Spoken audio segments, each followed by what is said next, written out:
వాయిదా పడింది. ఈ ఏదైతే నర్మదారెడ్డి వెబ్సైట్ ద్వారా ఆనందే ముందుని అమ్మకం పెట్టాడో బజార్లో, దాన్ని నేను వాళ్ళ ఆనందయ్య గారు, ఆనందయ్య కొడుకు దాన్ని ఖండించారు. మేము ఆ ముందు అమ్మకానికి పెట్టలేదు, మాకు సంబంధం లేదని. దాని మీద కాకాని గోవర్ధన్ రెడ్డి అతని చేత నా మీద కేసు పెట్టించాడు, తప్పుడు కేసు పెట్టించాడు. అది కోర్టులో జరుగుతుంది. ఈరోజు వాయిదాకు వచ్చాము. ఇటువంటి 18 కేసులు 17 కేసులు ఉన్నాయి. ఒకటి నేను అఫిడవిట్లో 17 కేసులు చూపించా, ఒక్క కేసు క్వాష్ అయింది. సరే, అవన్నీ ఫేస్ చేస్తాం.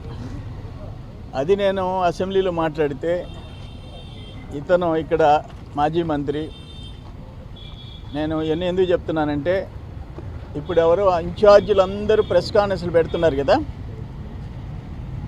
వాళ్ళందరికీ, ఆ ఎమ్మెల్సీలకి, ఆ ఎంపీకి, ఆ మాజీ ఎమ్మెల్యేలకి, క్యాండిడేట్లందరికీ నేను చెప్తుండా.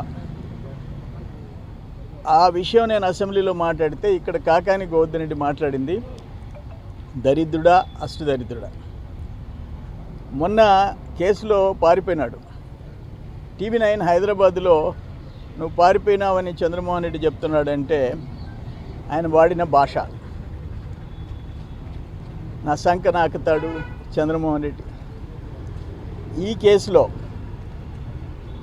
నేను ప్రెస్ కాన్ఫరెన్స్ పెట్టి మాట్లాడింది ఉంది, మీ అందరికీ పంపిస్తాం. దాంట్లో ఏమైనా నేను తప్పు మాట్లాడానా? ఆనందే మందు విషయంలో ఆ రోజు మా తల్లిని తండ్రిని తిట్టాడు. నేను ఒక్క మాట చెప్తుండా, ఆ చంద్రశేఖర్ రెడ్డి ఎమ్మెల్సీల నుంచి, ఎంపీల నుంచి, మాజీ ఎమ్మెల్యేల నుంచి, ఇన్ఛార్జీల నుంచి ఇదే భాష మిమ్మల్ని వాడిస్తా. మా వాళ్ళ చేత నేనైతే మాట్లాడలేను, ఎవరో ఒకరి చేత మాట్లాడిస్తా. మీ తల్లిదండ్రుల్ని దరిద్రుడు, సంకనాకుతాడు, ఈ చెత్త అసలు మా నోటి గుండా రావాలంటే కష్టంగా ఉంది. ఈ మాట్లాడిస్తా, మీరు చప్పట్లు కొట్టండి, మేము హ్యాపీ అని మెసేజ్ పెట్టండి, ఇటువంటి భాష వాడండి అని చెప్పి పెట్టండి. సిగ్గుండాలా.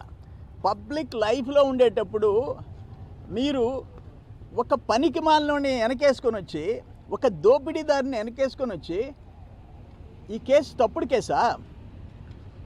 ఆయన సొంత మండలం పొదలకూరు, ఆయన ఊరి పక్కన వరదాపురం, అక్కడ భారీ దోపిడీ, పట్ట పొగులు, వితౌట్ మైనింగ్ లీజ్, ఆ క్వాజీ 100 కోట్ల క్వాజీ తవ్వకం, 14 హిటాచీలు, ఒక 30 డంపర్లు, ఒక గోడౌన్లో ఎక్స్ప్లోజివ్స్, ఇంకొక ట్రక్కులో ఎక్స్ప్లోజివ్స్, పేలుడు పదార్థాలు.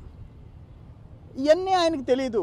2 బస్సుల్లో హిజ్రాలు వచ్చింది, ఆయనకు తెలియదు. ఏ పాపం మీరు చెప్పేది అది. ఒక 2 బస్సుల్లో రౌడీలు వచ్చింది, మీకు తెలియదు, ఆయనకు తెలియదు. ఆయన బుద్ధిమంతుడు, ఆయన బుద్ధుడు కాకానే. అక్కడ ఈరోజు ఏమి తేలింది? వరదాపురం రుస్తుం మైన్లో తవ్విన అక్రమ క్వాజీ తోడేరులో స్టాక్ పెట్టారని వచ్చింది. అది కూడా తెలియదు ఆయనకి. ఆయన మంత్రిగా తోడేరులో స్టాక్ పెట్టింది కూడా తెలియదు. ఏ పాపం తెలియదని మీరు చెప్తున్నారు. సిగ్గుందా మీకు అంట. అటువంటి వాడిని జిల్లా అధ్యక్షుడిగా ఎట్ట పెట్టుకున్నారు అంట. మీరు సిగ్గుతో తలదించుకోవాలా? మీరు మాట్లాడతారా? ఏం మాట్లాడినాడు ఆయన? నేను మొగోడిని, నేను అదిరింపులకి నేను భయపడేవాడిని కాదు, ఇక్కడుండా అన్నాడు. ఎక్కడికి పోయాడు? నేను పారిపోను, పోలీసులు వచ్చి అరెస్ట్ చేసుకోండి అన్నాడు. తప్పు చేశాడు కాబట్టి పారిపోయాడు. అంతకుముందు పారిపోయినాడు. నా మీద ఇతర దేశాల్లో 1000 కోట్ల ఆస్తులు, ఫేక్ డాక్యుమెంట్స్ పెట్టాడు. సింగపూర్, మలేషియా, హాంకాంగ్, అన్ని దేశాలు. 2 నెలలు పారిపోయి సుప్రీంకోర్టులోంచి బెయిల్ తెచ్చుకున్నాడు. ఇదే పక్కనుండే రూరల్ పోలీస్ స్టేషన్లో 2 నెలలు హెడ్ కానిస్టేబుల్ దగ్గర సంతకం పెట్టాడు. మళ్ళీ ఇప్పుడు పారిపోయినాడు.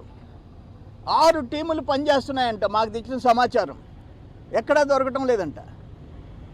ఇటువంటి మోసగాళ్ళు, పారిపోయే పిరికి బందులు, దోపిడీ చేసే పట్ట పొగులు, దోపిడీ చేసే దొంగలు, వాళ్ళని గురించి మీరందరూ రోజుకో స్టేట్మెంట్ ఇస్తారా? రోజుకో స్టేట్మెంట్.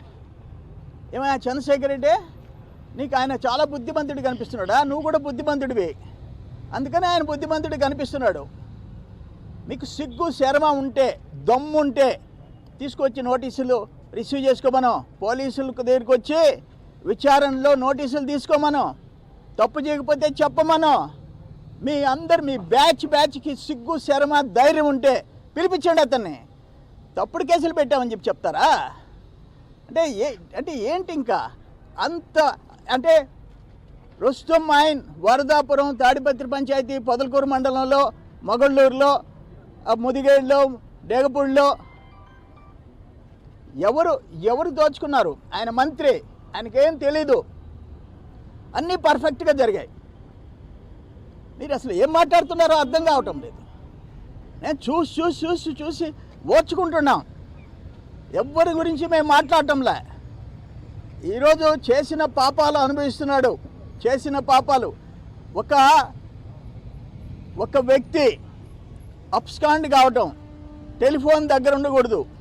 నాకు ఒక ఆయన చెప్తున్నాడు, జగన్మోహన్ రెడ్డి టైంలో తప్పుడు కేసులు పెట్టారంట ఒక ఇన్ఛార్జ్ కడప జిల్లా. ఆయన చెప్తున్నాడు, అన్నా ఆ జైలైనా మేలన్నా, నన్ను మళ్ళీ జైలుకి పంపించారు. నేను అప్స్కాండ్ అయినప్పుడు పడిన బాధ పెళ్ళాం పిల్లకాయలతో మాట్లాడేదానికి లేదు, నా స్నేహితులతో మాట్లాడేదానికి లేదు, ఫోన్ పక్కన పెట్టుకునేదానికి లేదు, క్రెడిట్ కార్డు వాడుకునేదానికి లేదు, ఏదన్నా సౌండ్ వస్తే భయపడి నిద్రపోము, నరకం అనుభవించాను. తప్పుడు కేసు పెడితే నేను బెయిల్ కోసం, ఆ తర్వాత ఇంకొక కేసులో జైలుకి పోయాను, జైలే మేలు అనిపించింది. అటువంటి నరకం చూస్తున్నావు కాకానే, అటువంటి నరకం చూస్తున్నావు. నా మీద పెట్టావు, ఫస్ట్ కేసు పెట్టావు, పోలీసులు నోటీస్ ఇస్తే వెంకటాచలంలో పోయి కూర్చున్నా. నేను ఇచ్చిన డాక్యుమెంట్స్ చూసి నోరు తెరుచుకున్నారు పోలీసులు. నువ్వు 10 నిమిషాలకి ఫోన్ చేస్తున్నావు, నేను అక్కడ కూర్చున్నా. ప్రతి 10 నిమిషాలకి ఆయన అరెస్ట్ చేయండి అని. వాళ్ళకి దమ్ము గట్స్ రాలే, ఎందుకంటే నేను ఏ పాపం చేసిలే. రెండో కేసు పెట్టావు నర్మదారెడ్డి కేసులో, జిల్లా పార్టీ ఆఫీసులో ప్రెస్ కాన్ఫరెన్స్ పెట్టా. దమ్ముంటే వచ్చి అరెస్ట్ చేసుకోమని పోలీసులకు చెప్పా. పంపించి పోలీసులు ప్రతిసారి నేను హైకోర్టుకు పోలేనని చెప్పా. ఆ కేసు హైకోర్టు క్వాష్ చేసింది. రెండో కేసు పెట్టావు, వచ్చి అరెస్ట్ చేసుకోమని చెప్పా. కొరవన్నీ బెయిలబుల్ కేసులు పెట్టావు, చేసుకోమను, వాయిదాలకు వస్తా. అంటే మేమేం తప్పు చేయకుండా మమ్మల్ని కోర్టు చుట్టూ తిప్పుతున్నావు. నువ్వు మాత్రం విచారణకు వచ్చేదానికి నీకు దమ్ము లేదు. అటువంటి పనికి మాలినోళ్ళని జగన్మోహన్ రెడ్డి మంత్రులుగా, ఈరోజు జిల్లా అధ్యక్షుడిగా, ఆయన ఉమ్మడి 10 నియోజకవర్గాలకి ఆయన నాయకుడంట. అంటే ఆయన్ని చూసి నేర్చుకోమని జిల్లాలో ఉండే కొరవ వైసీపీ వాళ్ళు కూడా ఇతని మాదిరిగా దోపిడీలు, దొంగతనాలు, పనికి మాలిన పనులు, తప్పుడు పనులు చేసి పారిపోతూ ఉండేటట్టుగా కొరవాళ్ళు కూడా ఫాలో కావాలి. సిగ్గుండాల జగన్మోహన్ రెడ్డికి సిగ్గుండాల. ఆ రోజు చెప్పుతో కొట్టుండాలి నువ్వు. మా తల్లిదండ్రుల గురించి మాట్లాడినప్పుడు వైఎస్ జగన్మోహన్ రెడ్డి నిన్న నీ సతీమణి గురించి మాట్లాడితే మా నాయకులు ఎత్తి లోపలించారు, కేసు పెట్టి ఎత్తి లోపలించారు. ఆ పని నువ్వు వల్లభనేని వంశీ టైంలో చేసి ఉండాలా, కాకాని గోవర్ధన్ టైంలో నువ్వు చేసి ఉండాలా. నీకు లేదు. నువ్వు ఆ పనికి మాలినోళ్ళు అసెంబ్లీలో మాట్లాడుతుంటే నవ్వుతా ఎగరతా కులకతా కూర్చున్నాడు జగన్మోహన్ రెడ్డి. అందుకనే నీకు ఈ గతి పట్టింది. 11 సీట్లు వచ్చినాయి. కాకాని గోవర్ధన్ రెడ్డి ఆ రోజు తల్లులు తండ్రుల మీద మాట్లాడినప్పుడు నువ్వు ముఖం మీద కొట్టి సస్పెండ్ చేసి ఉంటే, ఇటువంటి కనీసం ఆ వల్లభనేని వంశీ మీద యాక్షన్ తీసుకొని ఉంటే ఇంకొక 4-5 సీట్లు ఏమన్నా పెరుగుండే నీకు. నీ పార్టీ అంతం కావడానికి కారణం ఇటువంటి పనికి మాలిన వాళ్ళని నువ్వు సమర్థించటం. కాకాని గోవర్ధన్ రెడ్డి ఎంత సమర్థుడంటే పారిపోయే దాంట్లో. ఇప్పుడు మెహల్ చోక్సీ పంజాబ్ నేషనల్ బ్యాంక్ 13,000 కోట్లు మోసం చేసి ఆ బ్యాంకులో దోపిడీ చేసినోడు ఈరోజు బెల్జియంలో అరెస్ట్ చేశారు. ఇక్కడ ముంబై పేలుళ్లలో రాణాని అరెస్ట్ చేశారు. కానీ కాకాని గోవర్ధన్ రెడ్డి దొరకటం లేదంట. 5-6 టీములు తిరుగుతుండే. అంటే వాళ్ళిద్దరికంటే కూడా గనుడు. పారిపోయే దాంట్లో, పోలీసులు కళ్ళు కప్పే దాంట్లో కాకాని గోవర్ధన్ రెడ్డి ఇంటర్నేషనల్ లెవెల్లో నంబర్ 1. నేషనల్ కాదు, ఆ బెల్జియంలు ఎక్కడెక్కడున్న వాళ్ళందరినీ పట్టుకొస్తున్నారు. బట్ కాకాని దొరకటంలా. ఎక్కడ నేర్చుకున్నావు ఇదంతా? ఏ స్కూల్లో నేర్చుకున్నావు? ఎవరు నీకు ట్రైనింగ్? ఎవరు బ్యాక్గ్రౌండ్? జగన్మోహన్ రెడ్డి అన్న అరెస్ట్ అయ్యి జైలుకి పోయాడు, కానీ నువ్వు మాత్రం దొరికేటట్లేవు. ఎవరేం చేస్తారు చెప్పండి? పోలీసులు సర్వ ప్రయత్నాలు చేస్తున్నారు. లుకౌట్ నోటీస్ ఇచ్చారు. ఆఖరాన లుకౌట్ అంటే ఇతర దేశాలకి పారిపోతాడనే భయం కూడా పోలీసులో ఉంది. అంత చాణక్యుడు, చాకచక్యం కలిగిన వాడు కాకాని గోవర్ధన్ రెడ్డి.